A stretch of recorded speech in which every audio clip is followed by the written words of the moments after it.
पंकज देशमुख यांच्या नातेवाईकांची मागणी होती की त्यांचा जो काही पोस्टमॉर्टम आहे तो 3 वैद्यकीय डॉक्टर यांच्या समितीमार्फत करण्यात यावा। त्या पद्धतीने आपण तो जो पोस्टमॉर्टम आहे अकोला येथील शासकीय महाविद्यालय तिथे आपण 3 डॉक्टरांच्या त्या समूहाने त्यांनी तो पोस्टमॉर्टम केला। त्या पोस्टमॉर्टममध्ये त्यांनी स्पष्ट म्हटलेले आहे की जे मृत्यू झालेले आहे ते गळफास घेऊन मृत्यू असा अहवाल त्यांनी स्पष्टपणे दिलेला आहे। तसंच आपण सदर अकस्मात मृत्यू चौकशी अंतर्गत आतापर्यंत 39 साक्षीदारांची तपासणी केलेली आहे। तसंच इतर जे काही टेक्निकल पुरावे असतील, CDR असेल, दमडाटा असेल, CCTV फुटेजेस असतील व इतर अजून सर्व काही तकनिकी किंवा तांत्रिक तपास आपण पूर्ण आतापर्यंत केलेला आहे। तसेच या अनुषंगाने श्रीमती सुनीता पंकज देशमुख यांनी वेळोवेळी काही शंका वगैरे उपस्थित केल्या होत्या। त्या शंकेला आपण लक्षात घेता वेळोवेळी सर्व बाजूंनी आपण त्याचा तपास केलेला आहे आणि वेळोवेळी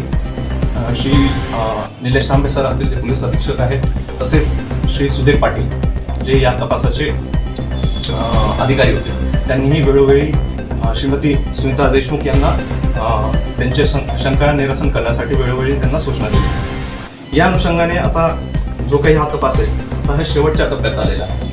आता या शेवटच्या टप्प्यापर्यंत आतापर्यंतच्या जे काही तपास आहे त्याच्यामध्ये असं स्पष्ट दिसत आहे की कोणताही घातपाताचा प्रकार आतापर्यंत निष्पन्न होत नाही।